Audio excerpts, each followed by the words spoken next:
নমস্কাৰ এই মুহূৰ্তত আহি পৰিছে ৰাতিপুৱাৰ কেইবাটাও গুৰুত্বপূৰ্ণ খবৰ আজি অসমৰ লগতে ভাৰতৰ বিভিন্ন প্ৰান্তৰ পৰা এনে ধৰণৰ খবৰসমূহ নিতৌ চাবৰ কাৰণে চেনেলটো সাবস্ক্ৰাইব কৰি ভিডিঅ'টোত এটা লাইক কৰি দিব। এই মুহূৰ্তত জনাইছো এটা গুৰুত্বপূৰ্ণ খবৰ। হিমন্ত বিশ্ব শৰ্মাই নিৰ্ধাৰণ কৰি দিয়া 10 ছেপ্টেম্বৰ ফ্লপ হল, হিট হল সাংসদ গৌৰৱ গগৈয়ে কৰা নৃত্য।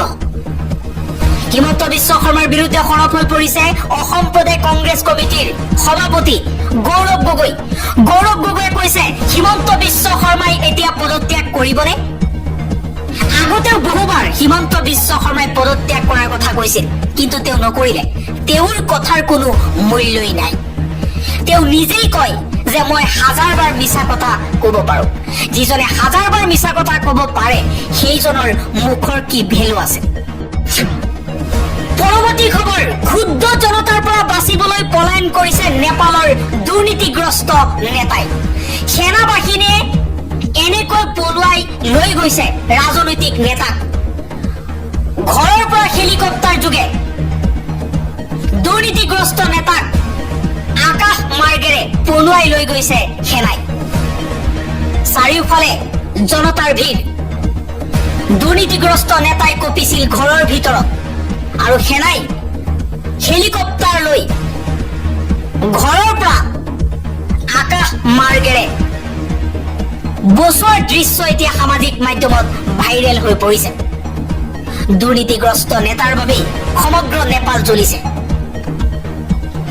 প্ৰধানমন্ত্ৰী, ৰাষ্ট্ৰপতি, গৃহমন্ত্ৰী সকলোৱে কৰিছে পদত্যাগ। সমগ্ৰ নেপাল এতিয়া সেনাৰ দখলত। আন এটা খবৰ, নেপাল, বাংলাদেশ, শ্ৰীলংকাৰ পাছত এইবাৰ জ্বলিছে ফ্ৰান্স। একাধিক মছজিদৰ সন্মুখত গাহৰি কটা মূৰ। সস্তীয়া ফৰ্মুলা ব্যৱহাৰ ফ্ৰান্সতো। সাম্প্ৰদায়িক উত্তেজনাৰ সৃষ্টিৰ বাবেই ৰাজনৈতিক মুনাফা আদায়ৰ কৌশল।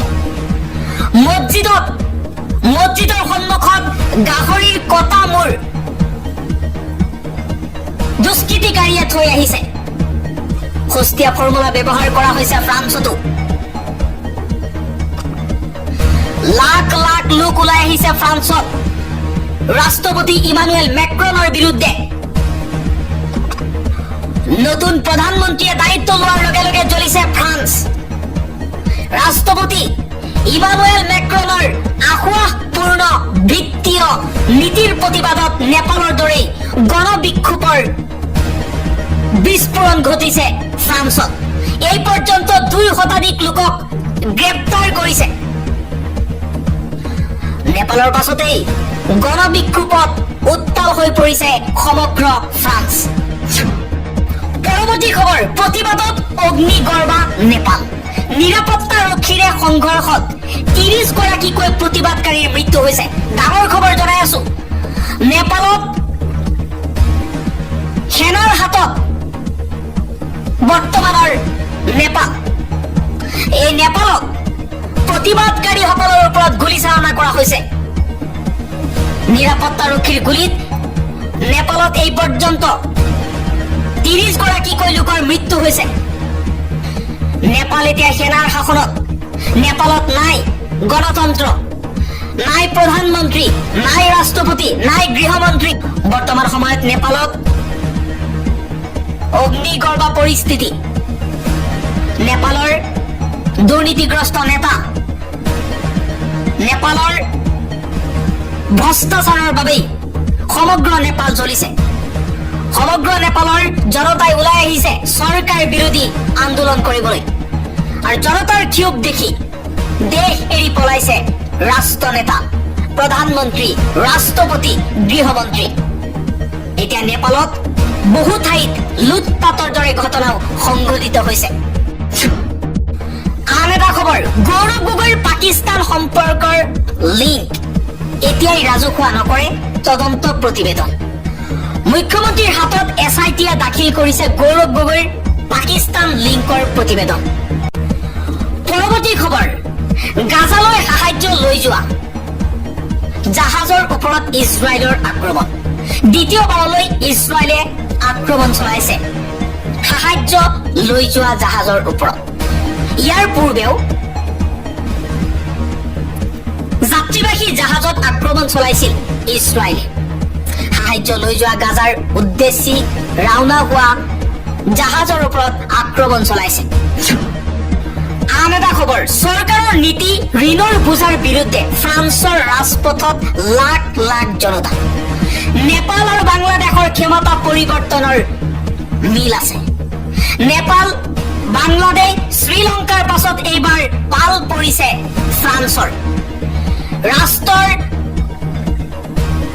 প্ৰধানমন্ত্ৰী ৰাষ্ট্ৰপতিৰ বিৰুদ্ধে এতিয়া ওলাই আহিছে ফ্ৰান্সৰ লাখ লাখ জনতা হাজাৰ হাজাৰ লোকক গ্ৰেপ্তাৰ কৰা হৈছে তাৰ পাছতো আন্দোলন থমকি ৰোৱা নাই ফ্ৰান্সৰ লাখ লাখ জনতা ওলাই আহিছে দুৰ্নীতিগ্ৰস্ত নেতাৰ বিৰুদ্ধে প্ৰতিবাদ কৰিছে চৰকাৰৰ বিৰুদ্ধে প্ৰতিবাদ কৰিছে বাক স্বাধীনতা নোহোৱা হোৱাক লৈও প্ৰশ্ন উত্থাপন কৰিছে পৰৱৰ্তী খবৰ কাৰফিউৰ মাজতে নেপালত আবদ্ধ 400ৰো অধিক ভাৰতীয় উদ্ধাৰৰ বাবে প্ৰেৰণ কৰা হ'ব বিশেষ বিমান নেপালৰ অশান্ত পৰিস্থিতিৰ বাবে কাঠমাণ্ডু বিমানবন্দৰত আবদ্ধ হৈ আছে 400তকৈও অধিক ভাৰতীয় নাগৰিক এবাৰ ভাৰতে তেওঁলোকক নিজৰ দেশলৈ ঘূৰি অনাৰ বাবে বিশেষ বিমানৰ ব্যৱস্থা কৰিবলৈ ওলাইছে প্ৰতিকূল পৰিস্থিতিটো যাতে দ্ৰুত আৰু সুকলমে ঘূৰাই দিব পৰা যায় তাৰ বাবে দিল্লী আৰু কাঠমাণ্ডুৰ মাজত প্ৰচেষ্টা আৰম্ভ হৈছে সূত্ৰ অনুসৰি ভাৰতীয় বায়ুসেনাৰ এখন বিমান প্ৰেৰণৰ পৰিকল্পনা কৰা হৈছে ইয়াৰ বাবে কাঠমাণ্ডুত থকা ভাৰতীয় দূতাবাসৰ বিষয়াসকলে নেপালী সেনাৰ সৈতে সমন্বয়ত কাম কৰি আছে যাত্ৰীসকলৰ লজিষ্টিক আৰু সুৰক্ষা নিশ্চিত কৰাটোৱে হৈছে এই মুহূৰ্তত মূল লক্ষ্য সমগ্ৰ পৰিস্থিতিৰ ওপৰত তীক্ষ্ণ দৃষ্টি ৰখা হৈছে বুলি বৈদেশিক পৰিক্ৰমা মন্ত্ৰালয়ে জানিবলৈ দিছে ভাৰতীয় দূতাবাসৰ সৈতে নিয়মীয়াকৈ যোগাযোগ ৰাখি আবদ্ধ নাগৰিকসকলক ক্ষিপ্ৰতাৰে ঘূৰাই অনাৰ ব্যৱস্থা কৰা হ'ব ইতিমধ্যে দুয়োখন দেশে যৌথভাৱে এই পৰিকল্পনা আগবঢ়াই নিছে পৰৱৰ্তী খবৰ নেপালত গঠন হৈছে অন্তৱৰ্তীকালীন চৰকাৰ প্ৰাক্তন মুখ্য ন্যায়াধীশ সুশীলা কাৰ্কি হ'ব মুখ্য উপদেষ্টা বৰ্তমান কাঠমাণ্ডুৰ ৰাজপথত কাৰফিউৰ দৰে নিস্তব্ধতা ইফালে নেপালৰ জেন জি প্ৰতিবাদকাৰীয়ে এটা ডাঙৰ সিদ্ধান্ত লৈছে 4 ঘণ্টীয়া ভাৰ্চুৱেল বৈঠকৰ অন্তত তেওঁলোকে দেশৰ অন্তৱৰ্তীকালীন নেতৃত্বৰ দায়িত্ব ল'বলৈ প্ৰাক্তন মুখ্য ন্যায়াধীশ সুশীলা কাৰ্কিৰ নাম ঘোষণা কৰিছে এই পদক্ষেপ নেপালৰ বৰ্তমানৰ ৰাজনীতিৰ বাবে যিমানেই চাঞ্চল্যকৰ সিমানেই আশাৰ বতৰা গাদী ৰক্ষাৰ স্বাৰ্থত বিদেশীক বৰপীৰা পাৰি দিছে বিজেপি চৰকাৰে অসমৰ নহয় নিজৰ সম্পত্তি গঢ়াত ব্যস্ত মন্ত্ৰী বিধায়ক অসমীয়া যুৱ মঞ্চৰ নেতৃত্বত উত্তাল প্ৰতিবাদী কাৰ্যসূচী নৰেন্দ্ৰ মোদীয়ে বুকু ফুলাই কোৱা 26 মে কেতিয়া আহিব বুলি প্ৰশ্ন কৰিছে প্ৰতিবাদকাৰী জনতাই বিদেশী খেদাৰ নাম লৈ নিৰ্বাচনী বৈতৰণি পাৰ কৰি ৰাখিছে ভাৰতীয় জনতা পাৰ্টীয়ে গাদী ৰক্ষাৰ স্বাৰ্থত বিদেশীক বৰপীৰা পাৰি দিছে মুখ্যমন্ত্ৰী হিমন্ত বিশ্ব শৰ্মাই 2026 চনৰ বিধানসভা নিৰ্বাচনত ইয়াৰ উচিত প্ৰত্যুত্তৰ পাব ভাৰতীয় জনতা পাৰ্টীয়ে কা আমি নামানো অসমে কেতিয়াও বিদেশীৰ বোজা নলয় শ্লোগানেৰে উত্তাল প্ৰতিবাদী কাৰ্যসূচী অসমৰ বিকাশৰ কথা ভাবিবলৈ সময় নাই বিজেপি নেতা পালি নেতাৰ কেৱল মাত্ৰ নিজৰ স্বাৰ্থৰ কথা ভাবে কেৱল দুৰ্নীতিৰে টকাৰ পাহাৰ গঢ়াত লাগিছে বিজেপিৰ একাংশ মন্ত্ৰী বিধায়কে অসমীয়া যুৱ মঞ্চৰ নেতৃত্বত উত্তাল প্ৰতিবাদত কঁপি উঠিল সমগ্ৰ শিৱসাগৰ চহৰ নৰেন্দ্ৰ মোদীয়ে বুকু ফুলাই কৈছিল 26 মেৰ পিছত বিদেশী থাকিব নোৱাৰিব অসমত সেই 26 মে কেতিয়া আহিব নৰেন্দ্ৰ মোদী ডাঙৰীয়া প্ৰশ্ন কৰিছে প্ৰতিবাদকাৰী ৰাইজে বীৰ লাচিত সেনা অসমীয়া যুৱ মঞ্চ আৰু আন আন জাতীয় দল সংগঠনৰ নেতৃত্বত কাৰ বিৰুদ্ধে বিজেপি চৰকাৰৰ বিৰুদ্ধে তীব্ৰ প্ৰতিবাদী কাৰ্যসূচী অব্যাহত আছে অসমৰ প্ৰতিটো প্ৰান্তত আজিৰ দিনটোতো প্ৰতিবাদ দেখিবলৈ পোৱা গৈছে অন্য এটা খবৰ বীৰ লাচিত সেনালৈ পুনৰ উভতিল শৃংখল চলিখা এমাহৰ বিশ্ৰাম সামৰি আজিৰে পৰা আকৌ আৰম্ভ হ'ব গৰ্জন পুনৰবাৰ মিয়াৰ বিৰুদ্ধে সৰব হৈ পৰিব বীৰ লাচিত সেনাৰ নেতা শৃংখল চলিখা এমাহৰ বাবে ছুটিত আছিল বীৰ লাচিত সেনাৰ নেতা শৃংখল আৰু অৱশেষত বীৰ লাচিত সেনালৈ পুনৰ উভতি আহিল বীৰ লাচিত সেনাৰ সৈনিক শৃংখল চলিখা ৰন্টুপানী ফুকনে সামাজিক মাধ্যমত পোষ্ট কৰি এই কথা ঘোষণা কৰিছে প্ৰয়োজনীয় এমহীয়া সামূহিক বিশ্ৰামৰ অন্তত আজিৰে পৰা পুনৰ সাংগঠনিকভাৱে বীৰ লাচিত সেনা অসমৰ অপ্ৰতিৰোধ সত্তাটোক আগবঢ়াই নিব শৃংখলে ভুল ত্ৰুটিৰ মাজেৰে জীৱন পৰিচালিত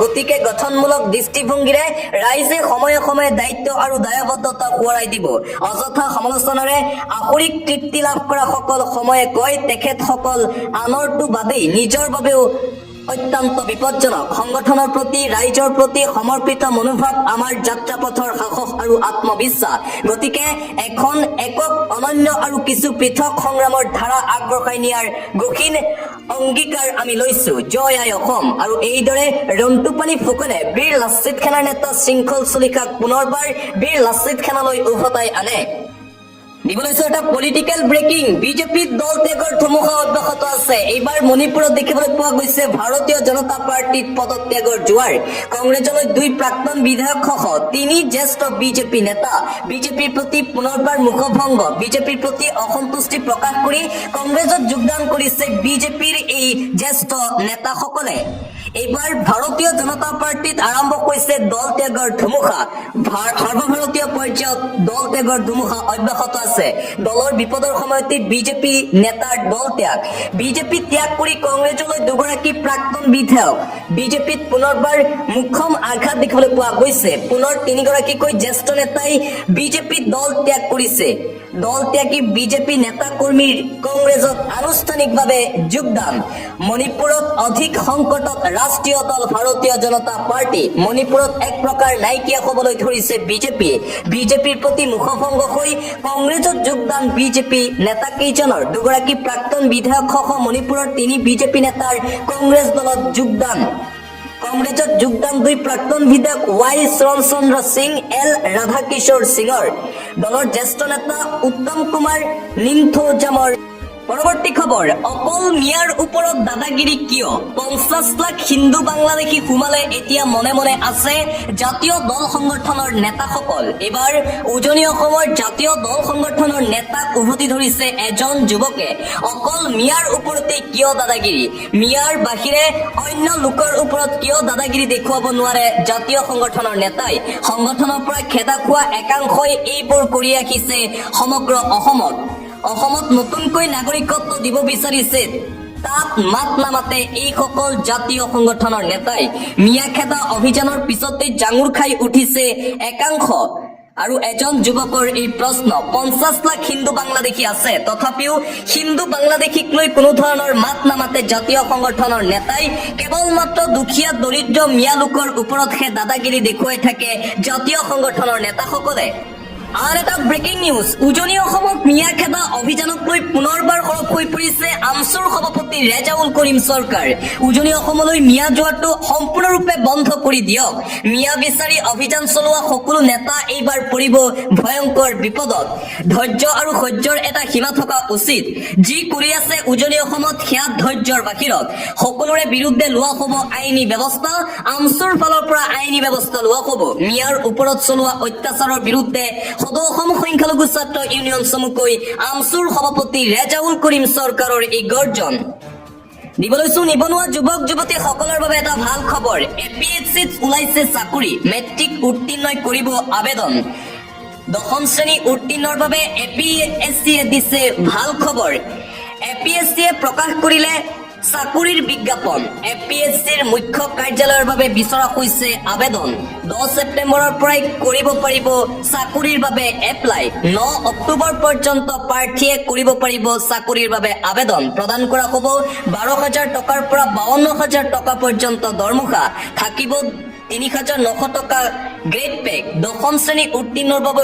এপিএছচিয়ে দিলে ভাল খবৰ অন্য এটা খবৰ ৰাজনীতিত সততে নেদেখা দৃশ্য হাতত ধৰাধৰিকৈ ভোট দিবলৈ আহিল কেন্দ্ৰীয় মন্ত্ৰী নীতিন গাডকাৰী আৰু কংগ্ৰেছ অধ্যক্ষ মল্লিকাৰ্জুন খাৰ্গে আৰু সেই দৃশ্য ইতিমধ্যেই সামাজিক মাধ্যমত ভাইৰেল হৈ পৰিছে দৃশ্য ভাইৰেল হোৱাৰ পিছতেই সমগ্ৰ ভাৰতৰ ৰাজনীতিত আৰম্ভ হৈছে বিশেষ চৰ্চা উপৰাষ্ট্ৰপতি নিৰ্বাচনৰ আজি ভোট গ্ৰহণ প্ৰক্ৰিয়া চলি আছে দেশৰ ৰাজনীতিত সততে নেদেখা এক দৃশ্য ভাইৰেল হৈ পৰিছে সামাজিক মাধ্যমত হাতত ধৰাধৰিকৈ ভোট দিবলৈ আহিল কেন্দ্ৰীয় মন্ত্ৰী আৰু কংগ্ৰেছ অধ্যক্ষ নীতিন গাডকাৰী আৰু মল্লিকাৰ্জুন খাৰ্গেৰ ভিডিঅ'ক লৈ চলিছে চৰ্চা। দিল্লীত চলি আছে উপ ৰাষ্ট্ৰপতি নিৰ্বাচনৰ ভোট গ্ৰহণ প্ৰক্ৰিয়া। 5 বজালৈকে চলিছিল ভোট গ্ৰহণ প্ৰক্ৰিয়া আৰু তাৰ মাজতে ভাইৰেল হৈ পৰিছিল সেই দৃশ্য। আন এটা ব্ৰেকিং নিউজ, বিশ্বকাপৰ ৰেল দুৰ্ঘটনা 71 জন লোকৰ সৈতে ভয়ংকৰ ঘটনা সংঘটিত হৈছে। সমগ্ৰ বিশ্ব কঁপাই যোৱা ভয়ংকৰ ৰেল দুৰ্ঘটনা সংঘটিত হৈছে। বিশ্বত আকৌ এই ভয়ংকৰ ৰেল এক্সিডেণ্ট দুৰ্ঘটনাত 71 গৰাকী লোকৰ সৈতে ভয়ংকৰ ঘটনা। ৰেল লাইন পাৰ হ'বলৈ লওঁতেই যাত্ৰীবাহী বাছক প্ৰচণ্ড খুন্দা। কেইবা কিলোমিটাৰ পৰ্যন্ত যাত্ৰীবাহী বাছক মহতিয়ালে। এই পৰ্যন্ত 7 মহিলাকে ধৰি 10 যাত্ৰীৰ মৃত্যুৰ কথা জানিব পৰা গৈছে। 61 গৰাকী যাত্ৰীৰ অৱস্থা অতি সংকটজনক। আহতসকলক জৰুৰী চিকিৎসা প্ৰদান কৰা হৈছে। চেণ্ট্ৰেল ল' মেক্সিকোত সংঘটিত হৈছে বিশ্ব কঁপাই যোৱা এই শোকাবহ ৰেল দুৰ্ঘটনা। চিচিটিভি কেমেৰাত বন্দী শিহৰণকাৰী দৃশ্য। আন এটা গুৰুত্বপূৰ্ণ খবৰ, দবকাত এতিয়া হাহাকাৰ।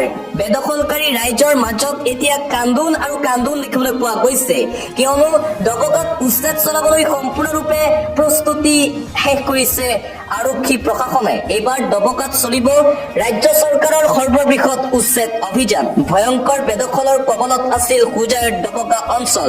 যিকোনো মুহূৰ্তত প্ৰায় 1000 বিঘা মাটিত চলিব উচ্ছেদ অভিযান। ঘৰে ঘৰে চলিছে বন বিভাগৰ জৰীপ আৰু প্ৰশাসনৰ প্ৰস্তুতি দেখি এতিয়া বেদখলকাৰী ৰাইজৰ মাজত হাহাকাৰ। বেদখলকাৰী ৰাইজৰ মাজত কেৱল কান্দোন আৰু কান্দোন দেখিবলৈ পোৱা গৈছে। যিকোনো মুহূৰ্ততেই দবকাত চলিব প্ৰশাসনৰ উচ্ছেদ অভিযান।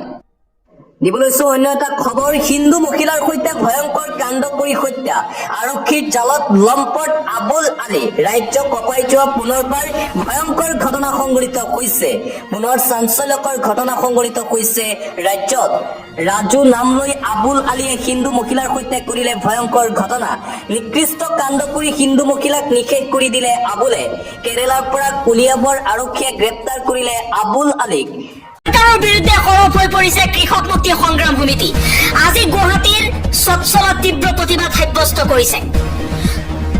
চৰকাৰে এতিয়া হিতাধিকাৰী বনাই লাভ নাই, কাৰণ হিতাধিকাৰীও এতিয়া চৰকাৰৰ বিৰুদ্ধে ৰাজপথলৈ ওলাই আহিছে। হিমন্ত বিশ্ব শৰ্মাৰ চৰকাৰ সাৱধান হবৰ হ'ল। বিদেশী দায়িত্ব ল'ব খোজা চৰকাৰে প্ৰথমে দায়িত্ব লওক খিলঞ্জীয়াৰ। স্বচ্ছলত প্ৰতিবাদ সাব্যস্ত কৰি চৰকাৰক কঠোৰ সমালোচনা কৰিছে কৃষক মুক্তি সংগ্ৰাম সমিতিয়ে। আন এটা খবৰ, কেঞ্চাৰ প্ৰতিৰোধত ৰাছিয়াৰ বৃহৎ সফলতা। প্ৰাৰম্ভিক পৰীক্ষাত 100% কাৰ্যকৰী ভেকচিন ৰূপে পৰিগণিত হ'ল ৰাছিয়াৰ এণ্টাৰ'মিক্স। ৰাছিয়াৰ দাবীক লৈ বিশ্বত আশাৰ ৰেঙনি।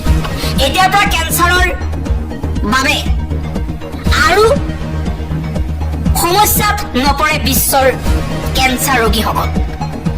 কেঞ্চাৰ প্ৰতিৰোধত ৰাছিয়াই বৃহৎ সফলতা অৰ্জন কৰিছে।